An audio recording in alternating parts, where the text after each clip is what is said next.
fourth innings. Tasmania had a couple of good partnerships in their first innings, and then basically, they did fall over towards the end there. We didn't have a huge lead. Then, just that clatter of wickets in the second innings. That was just 63. Yeah. So knocked over for 63 in the fourth innings, Tasmania. And Bo Webster, who I think he tore the webbing in his fingers or something trying to take a catch on the first ball of the second day. Coulter Isle nicked one to slips and he's tore the webbing and gone off the field. We didn't know he was going to bat at all. He made 33 out of their 63 runs. So you can imagine what the rest of the team did. Not much of anything. But we actually are on top of the Sheffield Shield ladder, despite the fact New South Wales has got 90% of the Australian team, because we had the biggest win. So, 301 runs we won that game by, which is... Well, you don't get too much more emphatic than that unless you're talking about winning by over an innings. Some good performances, but no one really stepped up, I suppose, particularly with the bat. With the bat. Marsh and Cartwright in the first innings, they put on 111, but then neither of them went on to get three figures. 11 and 11 or something like that in the second. So. Yeah, see, Klinger would have got. Yeah. Klinger had played, we would have won by 500. That's it. Yeah, and I suppose down the order was Richardson and Coulter Isle in the second innings, because we actually looked in a fair bit of trouble. Well, he's been the surprise. Coulter Isle can smack it. Oh, yeah. He's very, very smart. Richardson made 70 on, so...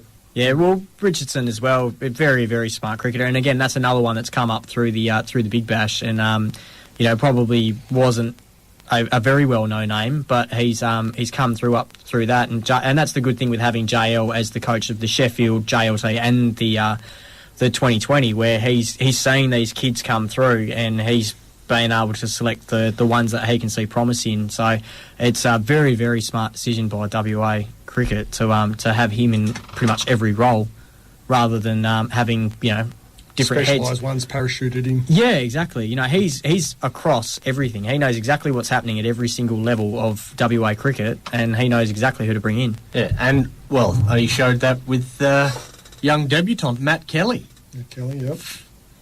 He's plucked this one out of the wilderness. We've still got Joel Paris coming back. We've got Bevel Aqua down is a very talented player that's coming through as well. Moody, who couldn't get a game in this one. They picked Matt Kelly ahead of Moody, and he's come out and got 4 for 58. This is the strongest Warriors team from both bowling and batting would have assembled for many a year. Yeah, well, normally we have a very, very strong bowling lineup, and batting we've got a few big hitters that come out and do our scoring, but eventually we effectively the last few years we've kind of relied a lot more on our bowling attack to win games, and that's also been prevalent in the one day series and in the 2020, where like you said, now it's a very even match, and that's what's dangerous for everyone else. You look at this team that's beaten Tasmania by 301, and we've had to leave out guys like Moody.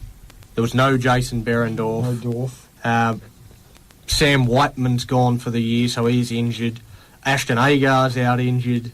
Yep. Jono Wells, who was one of our best batsmen last year, couldn't get a spot in the team.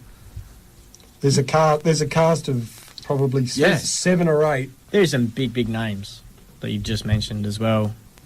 It's especially a great position to be in, but you've also got to wonder, and Will Basisto's another one who's started the season off very well in the Premier Grade cricket and the second 11s and all that sort of stuff, getting centuries, and he doesn't look like he's not even in the frame. How long until these blokes sort of start to think they've got to move interstate for an opportunity? Yeah. Well, we've done what we normally do. We've got 25 minutes left to get through about an hour of program, so we'll quickly get into the Wildcats.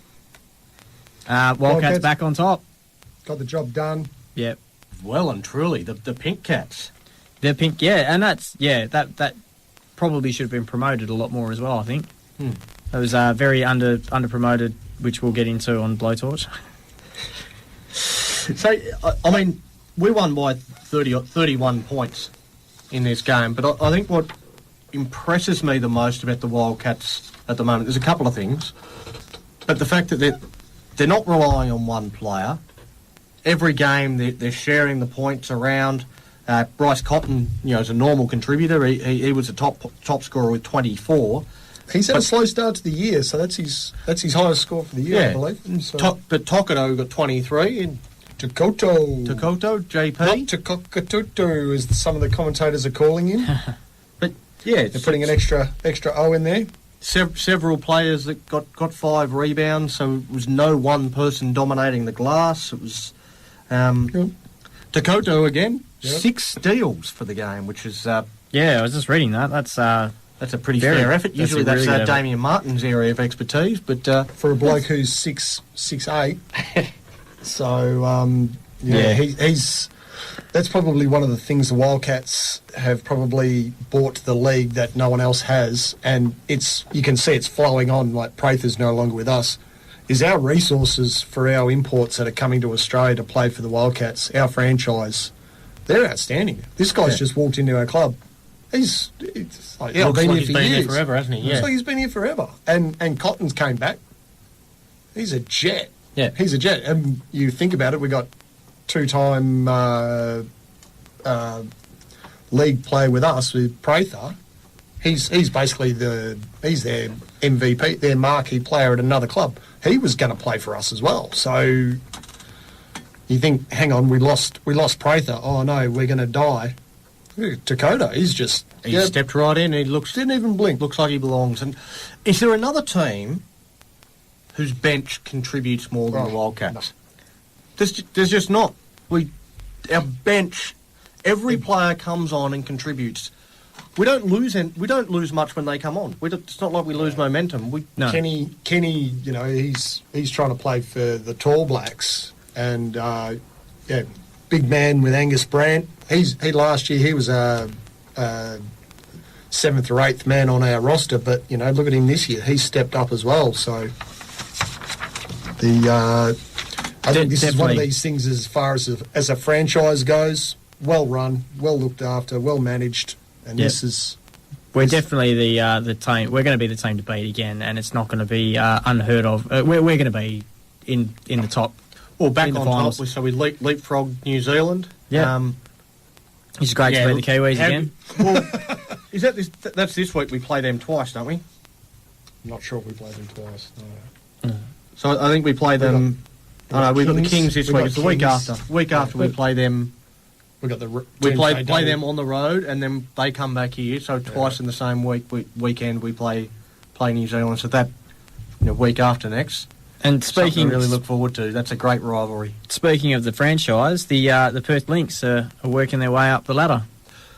They certainly are, and we blasted them. I blasted them a couple of weeks ago, and since then they've really stepped up. So Courtney Williams actually didn't play this game. I'm not sure if she was injured or just rested from the game, but when you saw she wasn't playing, you'd be wondering whether we could actually beat the Rangers, the Dandenong Rangers, but beat them by 10 points, 88-78. It was a great third quarter, so it was a really tight first half, but 31-20 in the third quarter blew the game open. Semi Whitcomb was the star for the Lynx, as she has been for quite a few years. She's had a very quiet start to the year. Much the same, I suppose, as Bryce Cotton with the Wildcats, but scored 22 points. Alice Kunek with 21, and Whitcomb with 12 rebounds and 7 assists to go with her top scorer with 22. So she's made the team of the week. A fantastic performance from her in a 10-point win, and we off the bottom of the ladder, which is great. So we were right down the bottom, and we've moved up from 8th up to 6th. So that's a good effort by the girls there. And the Rugby League World Cup is getting ready to go. Yeah, so first weekend. What's that? Oh, it's not a sport. Not like foot golf. Not like foot golf. Like foot golf. I'm never going to hear the end of this. It's This is one of those ones that you should have just kept under your hat and not told us. Yeah. So. Well, it's a story, though, isn't it? So, Rugby World Cup. It has kicked off. We've had an Italian punch on with his teammate. Yeah, well, that's a story in itself, isn't it? Mind you, I mean, for those that don't know the story, there was two Italian players. They went to the pub after the game, and one of the star players, James Tedesco, was apparently he propositioned the girlfriend of another player, and this player has then gone up and decided Wayne Carey decided to punch him, and he did. Oh, he did. He punched him. Yeah. Yep. It was all on. Had to be separated and sat in different corners with the dunce hat on and all that sort of stuff. But my question is, why the hell is his girlfriend on tour? The Italian players are on tour. You don't bring your girlfriend on tour. That's only going to create these sort of problems. That's a very, very fair question, actually. Why is she there? That's the only outcome is going to be this. What happens on tour stays on tour, boys. Yeah, don't they know the rules? Yeah, no, that's that's. Anyway, back to the World Cup. Let's get back on the Just throwing- quickly, running forward, at throwing the ball shed, backwards. at the Sheds 885, and this is a shout out to the Ellenbrook Eels and to the Swan Valley football guys that are listening. Is there anyone on your team that would bring their missus on a players trip? Because effectively, you're on tour. You don't bring your missus. The same as you don't take your missus on a players trip. Yeah. Is there a player on your team that would bring his missus to the players trip on the boys' weekend, and justify it as well? So anyway, the Kangaroos beat England. Fantastic. Have we had any upsets or anything like that? Yeah. The only one I have heard that it's been very well promoted is basically Fiji. Fiji, I'm not sure who they play, but they were saying the game in Fiji. It was a Obviously, game in it Papua wasn't- New Guinea. Fiji. It Papua was New a Guinea, terrible game of football, but it was It was packed.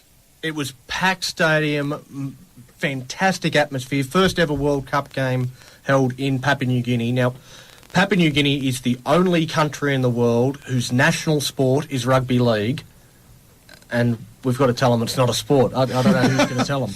But I've seen the size of them. It's not going to be me. Well, we'll send Donnie as our ambassador over. We'll get Beryl to pay for the flights over, so you can go speak to their ambassador for Australia and let them know that they're just entertainment. So yeah, So basically, it coming was up- fun watching Papua New Guinea beat up Welsh people. yeah. These tiny little white Welsh people. who hadn't seen sun. Oh, 50 to 4, I fantastic. think the final score was. It was a hiding. But the only you talk about upsets. Ireland took on Italy. Yes. Italy had a number of NRL stars in their team, and Ireland had a bunch of blokes no one's ever heard of, and Ireland got the win. So that's been the biggest upset of the tournament. But now Ireland Did have to- Israel's in there as well? Israel's Israel not- won? No, they're not. No, Israel's not in the tournament, unfortunately. Oh, righto. They didn't make it. Well, you got to qualify at the end of the Right, I day. better, hang on. All right. I'm going to write this research thing down. Yeah. All right. Well, I don't think there's much point going on about the Glory. They lost. Right. Let's move Glory on. lost. Yeah. Let's move on to get around them. I think we spent enough time talking about the Glory and disappointing. This is In the Sheds with Albie, Brucey and Donny. Check us out on Facebook or Twitter at The Sheds 885. All right, let's get around them. We've got 3 tonight, and we're probably going to have to get them through them a bit quicker than normal. But Trent Broadhurst, what has he done, Donny? Well, does anybody out there know who Trent Broadhurst is? Well, we'll get stuck into that in a moment. Trent Broadhurst is an Australian bloke who is fighting for the WBA World Light Heavyweight title in Monte Carlo this weekend. Seriously, he's an Aussie bloke taking on the world. He's fighting for a world title. He's fighting for the same world title that was held by champions like Roy Jones Jr. It's the same world title that Denny Green held at one point in time. He's taken on the undefeated Dimitri Bivol. Dimitri Bivol's a young bloke. He's only 11-0, so he hasn't been around all that long, but he's highly regarded. Broadhurst is basically considered no chance. So Bivol, I think, is $1.04 with the bookies. So Broadhurst isn't considered much chance, but then again, neither was Jeff Horn. Yeah, I was going to say, Jeff Horn was next to no chance against Pacquiao, and he's come through. I know one bloke that'll definitely know that this is happening, and that'll be my mate Nate Collard, because Nate is absolutely obsessed with every single form of fighting, and I've actually seen him post a few stories. But yeah, we will touch on the fact that it is very poorly promoted as far as Australians, but